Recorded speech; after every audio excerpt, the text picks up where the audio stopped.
Welcome back, everybody, to the Super Awesomenauts Dojo tournament. We're back after that short break. We just had the losers finals, and now with me, Uberransy and Pyrocheese, we will be going into the grand finals. Pyrocheese, how you doing? I'm doing alright. Gonna continue casting this, and these are gonna be the finals, so it should be some interesting matches. This is kind of what we'd be leading up to. Absolutely. We can probably just head straight into the draft right now, actually. So we've got the draft open right now. We got Ribbit.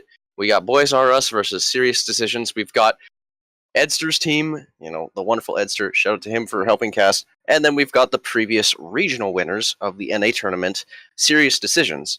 So, This is going to be a good match, and this is going to be a good set. We'll see how it goes, but either way, we've got a draft to get into. Would you like to get us started on that, Pyrocheese? Yeah, let's go and walk through real quick. So on the red team, team 1, that is going to be Boys R Us, we're going to have picked Deadlift, Swiggins, and Derple, and they decided to ban Scree, Lux, and Ray. And on the other side, blue team, it's going to be team 2, Serious Decisions. They're going to be picking up Penny, Na, and Ted, and they themselves are going to be banning Dizzy, Ix, and Rockets. So overall, I think it's going to be really interesting. Some things that I like to note, I mean, red team right now is basically a bunch of tanks. It's going to be interesting. There's going to be a lot of area control also from Derple and Swiggins potentially, a lot of lockdown potential there, as well as on the other side, there's going to be a lot of area control from Ted airstrikes, and also Na, which is going to be Na on this map. I think we've all come across it. It just can be just a problem. So I mean, I imagine that's going to be something that we come across here as well. But overall, it's going to be a lot of kind of fighting for the middle, fighting for area control, and I think there's going to be a lot of the determinants of what happens this round. Indeed. Yeah, we've seen how a couple of the Derple matches have gone before, like that unfortunate match on I believe it was Aguilon. But either way, these are both very good Ribbit comps. Like for Serious Decisions, you've got Na and Ted, which is a lot of mid control, and also having a ton of damage. You have a great amount of push with that. Plus, you got Penny, who can roam around a bit more and can go in with the pounce to help keep enemies off their teammates' back, or get the pulse for a bit of extra damage at throwing that amp, and then a pulse and airstrike and Na cleaning it up can be plenty of easy kills there. But the problem with that is Team 1, Boys R Us, has a very tanky team. They got the deadlift and the Derple, so they can also get a lot of mid control very easily, and they're going to have so much beef. They're going to have so much health. They'll just be able to throw up that shield, have Derple in siege mode, and there's not much Team 2 can do. They have plenty of ways to poke. Pulse can go through walls, and then you have airstrike, and maybe even Ted reserve grenades on Ted.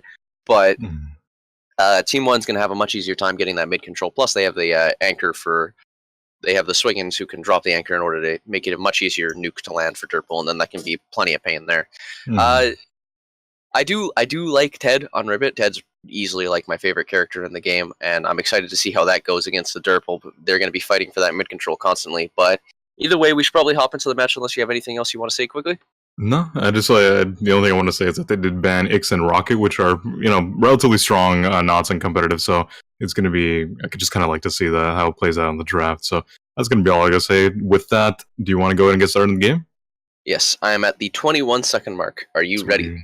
21 seconds. I am there. Alrighty, I will count us down, starting at 3 and go for the first match of the grand finals. 3, 2, 1, go. And we're off. Starting off with Team Boys R Us, we're going to have Ubi playing your Swiggins, Nikki playing your Derple, and Eddster, a man himself, playing Deadlift. We're going to have Zuji playing your Ted, 9Volt playing your Penny, and Daddy Cool, aka Mr. Manager, playing your Na for Team Serious Decisions. Gates are open, droids have spawned, and we're going to see the first initiations here. We're going to see the creeps getting taken, and fighting for that mid-control already. Na's going to throw down some spit in there, and is going to try and immediately deny any kind of control for Nikki. Nikki's just going to go in anyway, so there's the airstrike, going to get a nice amount of damage onto Ubi and Nikki. And Hook is going to be a whiff, unfortunately. Eddster's going in with the shield, and he's going to try and do a bit more pokes to Zuji. Zuji already at about 2 bars of health. Ted has got some trouble getting away from characters that can kind of just chase him. So even characters that are like the same speed as him, as long as they have auto attacks that don't slow them down, like Deadlift even, have, Ted can have some serious trouble with that unless you place your shotgun shells really well and knock them kind of into the ground in order to keep them away from you. But Ted can have some problems getting away from pretty much anybody if you play your cards right. So that's going to be their main focus, is to try and lock down that Ted or even that Penny. Eddster almost going to be going down there to trying to get on that initiation to get a potential kill on the Na, but almost going to be taken out himself. Fortunately, nothing going to be going down. First blood yet to happen in this match. Let me point out some couple of first items that I kind of like. I like talking about that sometimes. So one of the I wanted to talk about is Rabbit Teeth coming out on Not already. Rabbit Teeth is going to give you a speed boost, I believe, of 30% for about a second and a half after you do get a successful melee attack with Gnaw on any target. So that's droids, creeps, solar bosses, knots, even. And it's just a really, really good item. You do see it pretty often. It is a little bit surprising for me to see it this early, but it is a good item nonetheless for chasing, especially when it comes to brawling. Ooh, there's going to be a penny going down right there. 9-volt going down to an unfortunate initiation. Right there, Eddster going to be going down too, actually. So, it's going to be, ooh, this is a messy team fight already. We're talking about first blood. Ooh, wow, that was a lot. That was a great pickup in order to help even that out, as he was able to pick up the kill on Swiggins. So they're making that a 2 for 2. And yeah. Really no turret damage coming out of that fight either. But yeah, that was a messy fight. But overall, it ended up from 2 for 2. It was even, and blue team's gonna have the slight respawn advantage, but that's not really going to matter that much. We're gonna see ranged auto attack on Penny again. Funnily enough, it seems like that's been really popular as of late, especially with Team Serious Decisions. They've been going with that ranged Penny quite a bit. And we've got the lifesteal onto Deadlift, as well as the double lunge damage. Speaking of which, he's going to be lunging that solar boss and killing the solar boss for the team, giving them a little bit of an experience boost. And now they're slightly ahead in the experience. Eddster going in with the lunge and the shield. Just going to knock Suji away. Doesn't want any of his garbage. And Suji is going to retaliate by shooting them with shotguns a lot. I think that's pretty fair. Ooh, there's going to be a Nog going to be taken right there, but just going to be getting out, weed slamming the anchor drop, so he's a little bit, safe to leave. So there's going to be kind of a little bit of foots and nuts going on right now, just seeing what's going to go on. Airstrike down the middle, not going to catch anyone, unfortunately. Drop nuke there as well, nothing there. So I see a lot of abilities kind of being used. It's kind of like a very, very aggressive set of plays right now, without really any kind of coordination, I feel. There's nothing really specific going on right now. There's no plays that are happening per se. I just see a lot of abilities being used. Like I said, a lot of aggressive plays, but none necessarily coordinated. So it makes for a lot of flashy and interesting commentary, but, it kind of comes down to a lot of messy team fights like that 2 for 2 that we had earlier. So it's interesting to see, at least. But that's what makes the commentary fun. Right? That's what we live for. That's our bread and butter right there. Also, otherwise, we wouldn't have a purpose in life. And, do you really want that? Yeah, really. I mean, besides this, I do nothing. I've just basically lied dormant until they call me to cast, and here I am. So yeah, I just hibernate in my freaking shell until I need to cast, and it's just I'm ready. Yeah, I mean, you're Canadian. Hibernating is just coming natural to you anyway. So. Oh my god, no! You stop that, okay? No, I refuse to take this. All right. Anyway, there's gonna be another team fight going on. Another item that I wanted to talk about real quick is picking up silence on Penny. Actually. Really early on this match, waiting for the 200 solar to drop just to get that. What do you think about that in itself? Getting the silence on Penny early? It's an interesting idea. Silence on silence can be really deadly against certain characters. It depends on how they use their abilities. Someone like Ted, although Ted is their teammate, really, but someone like Ted would be completely neutered by silence because you can't switch weapons, and a lot of the time Teds need to switch their weapons very frequently, being able to chase with machine gun or shotgun, or being able to throw out Tetris or grenades, depending on what upgrades you have and what situation you're in, is very important. So silence lets you not switch weapons, which is bad. And you also don't have access to one of your abilities because of that, because you can't switch weapons for your other ability. Right. And then, in this case, practically, it'll let them get close to Derpal or Deadlift. It'll let them get close to Derpal or Deadlift without immediately receiving a nuke or lunge to the face, so that way they can get a few claw attacks in after throwing out the silence pulse or something. Right. One thing else that I want to point out right now that's going on and to see, everyone on the red team piggied, actually. They piggied almost immediately. And that in itself is kind of interesting to me for a couple of reasons. One, they're losing out a little bit late game just because, they are getting solar immediately, but they're all going to be running off of 2 utilities sort of late. And what do you think your thoughts are on that? I'd like to point out that, and this is going to prove my point very well with Nikki picking up an excellent double kill, they've all banked into damage against a bunch of squishies. And that is why they did it, because they just got an amazing double kill and are just going to steamroll over this bottom turret. And having that extra damage means that they're just going to obliterate the squishier characters like, Gnaw or Penny, which just so happens that's what the enemy team has. So it works out. This bottom turret isn't actually down yet, but they're going to be able to take down very quickly as long as they just throw in a few auto attacks there. But Manager is going to be able to defend it with just about 1 bar. But, yeah. Yeah, that turret might as well gone, honestly. And I was just kind of like saying, you know what, it's 1v3 and now I'm not going to be able to defend that. Just kind of let them do it. Got a little bit of push on their top turret as well. So, you know, their bottom is at 1, their top is at 4. So it's not as disparaging as it might have seemed a little bit ago. But nonetheless, they still have a solar advantage, a little bit of an experience advantage too. And picking up those kills and getting that more solar, that's kind of what it comes down to. So it's kind of the hope that they're not even going to get to that kind of late game where the utilities matter that much. So we're going to see how that pans out for them. Ooh, there's going to be a nice stun pack right there, actually. Oh, that wasn't stun pack at all. Never mind. He doesn't have that ability. Looked like it, though. But Nikki just going to be going down a little bit. Being forced to retreat a little bit. Not going to be entirely down, helping defend their top turret a little bit. Basically 1 bar, and actually going to go down. I'm surprised by that, actually. I expected their bottom blue one to go down before the red, but, you know, color me surprised. Oh, that nuke just barely hits the wall. It does hit Zuchi, though. Zuchi almost gets gibbed by that nuke, which would have been, well, unfortunate. Just trying to aim for the Penny, though. Penny was able to get out. 9-volt is going to be okay. Going to be able to grab that health pack in the solar boss area on the right. We're going to see the shielding coming out onto Durple, 2 stages of it, so that's going to keep him alive a lot easier when he controls the mid area. But with one of the turrets being gone, mid control is now going to be a far less decisive thing. It's still very important that you have that mid, but once you have more lanes to rotate through, as like, you know, after like the first 2 or 3 turrets go down, then it starts to be like Durple can start to fall off a bit. But characters like Durple and Scree that are like fantastic in the or not Durple and Scree, Durple and Gnaw that are fantastic in the midpoint can still be potent on the other lanes, being able to place snare traps and wheelings in between the lane rotations and whatnot. And Manager almost going to go down the lunge, just barely misses, unfortunately, and Eddster's going to have to back out there. But we've got Manager is probably going to teleport out or walk back, whatever he prefers, and they're going to get a bit of push on this top tower, actually, just a couple of bars off, but that always helps. Every little bit helps, especially in competitive. It matters more than you think. It really does. There's the turret going down, and there's the hook going in to do a bit of damage to Zuchi. Eddster's very, very low, has burnt shield, but he's going to be able to get out, it seems. And Manager also very low, but is also going to be able to get out. So no deaths, but very close to having a couple there. And with that turret going down, that's going to be a huge advantage for the red team now, having a little more room to breathe, and they can also rotate through that bottom lane up into the blue team's creep area a lot easier now without having to get shot at by the turret for 500 damage. Right. Couple things I want to note at this point. Na ended up picking up lifesteal on his auto attack, which is actually pretty good. Again, kind of interesting to see him build a lot of auto attack stuff right now. Ooh, is that going to be... Yuji is making it out. Ooh, just by the skin of his teeth, going to make it out. Gotta get that speed on Nuke. Yeah, right. Or size even, I think, would have done it there. But nonetheless, pretty close on that. He's going to be forced to go back, so they might get a little bit of push there. But yeah, like I said, lifesteal going on. It's kind of interesting for me to see Na himself is a really good brawler. It's just kind of interesting for me to see these kind of upgrades so early against this kind of comp, because it's difficult to brawl against the Durple, Swigs, and the silence is going to stop. Actually, does Durple get silenced in siege mode? Nope. Oh, that's right. He's CC immune. So never mind what I said about blocking the nuke. I'm dumb. Don't worry about it. We all knew that, but I don't know. I don't know how to do my job. Anyways, yeah, I mean, we got Manager going to be rotating around. Blue team is going to be pushing the bottom turret pretty hard. Ubi's going to be down here by himself. Not much he can do unless he wants to die if he goes in for the hook. There's the hook on the 9-volt. Pulse is going to miss. Manager is going to be rotating from the mid area, but unfortunately, 9-volt did not get caught in that hook for very long.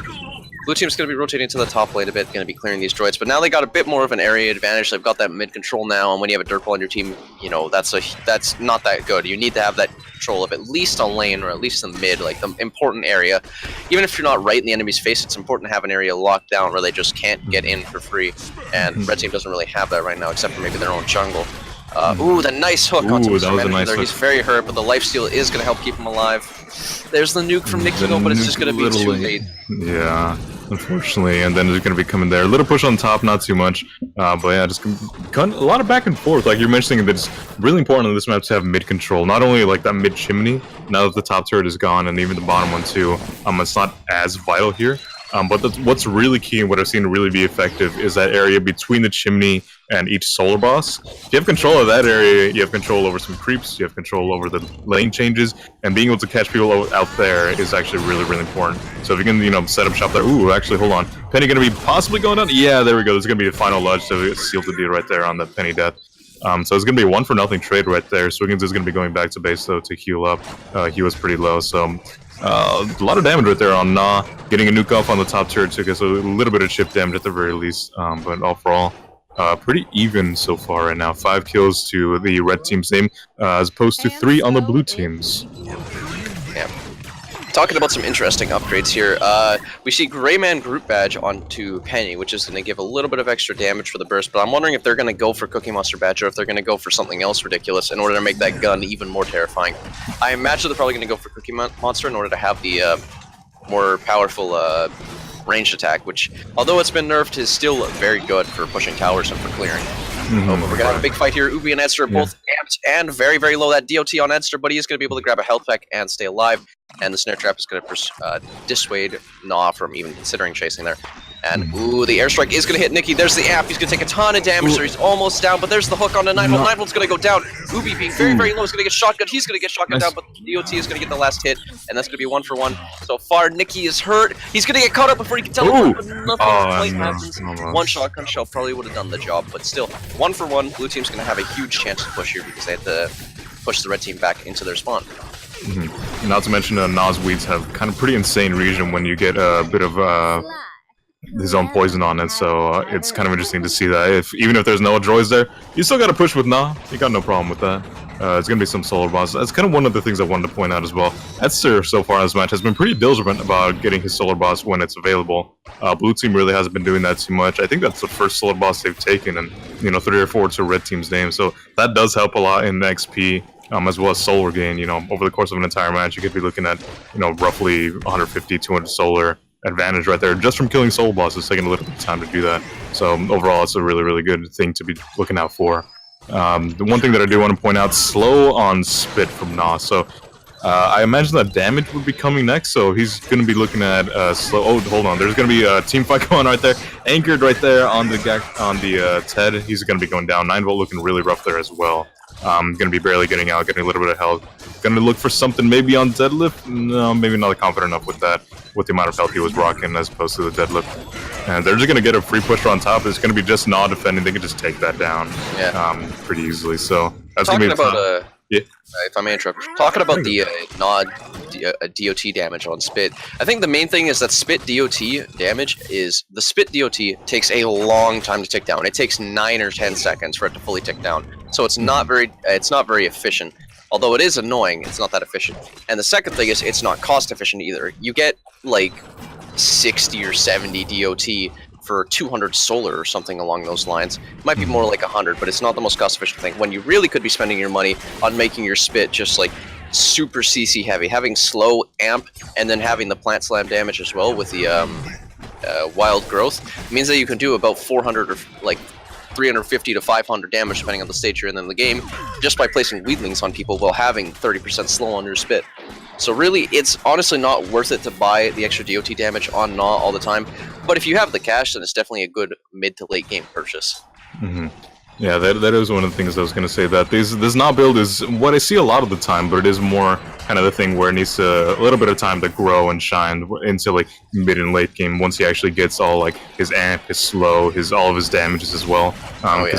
Because it gets insane. Like right now, the build is mostly done. Like he's going brawly and going for like weed slam damage. Once he's amped, you can get, at this point, level 9, something around the ballpark of 450 damage per weed slam if they're amped. And that's a lot. Not to mention the DOT on top of that and an amp that's going to help out his teammates as well. So it's very, very potent, or has the potential to be. Yeah, that was actually a really nice nuke. Not going to be looking back, retreating a little bit, taking some health. Gonna look right there. Big team fight. Zuju right there. Very hurt. It's just going in with the lunge. Is going to hit Manager, but is not going to hit 9-volt. Blue team is all low. They're going to have to play it safe and back up a bit. 9-volt and Manager both on the top lane. We got Ted heading back to the shop. The red team's going to try and get some push onto the bottom lane potentially, or they're going to try and catch out 9-volt. 9-volt's going to throw out the pulse, but the shield is going to absorb it, and not going to get hit by that lunge, thankfully for him. And he's going to be backing out. Manager by himself on this top lane here is going to be throwing out the Spit, and it's just going to be clearing these droids because that's what he does best.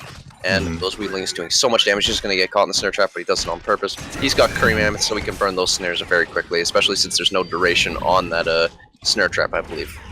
No, nothing to speak of on the snare traps. Yeah, it's mostly just siege mode and nuke damage they've just been going, focusing on, nothing really on his snares specifically. Well, he's got Swiggins in order to, capitalize on the nuke and turret damage, so he doesn't actually need to build into snares that much as long as he has faith in his Swiggins. And Ubi is definitely a good Swiggins. I'll agree with that. One of the things that I did want to point out too, as you mentioned, is that Baby Killer Mammoth is coming out into play. Na did pick it up relatively early. I think it was like his 3rd item. Yeah, it was. And Penny just picked it up recently along with some pills, some more utility for survivability. Ted has not picked it up yet. I don't know if he will. He is getting Starstorm and pills, so it's kind of up in the air what his 3rd utility will be if he decides to go be Cam or Regen or Boots. We'll see what happens there as the time sees fit.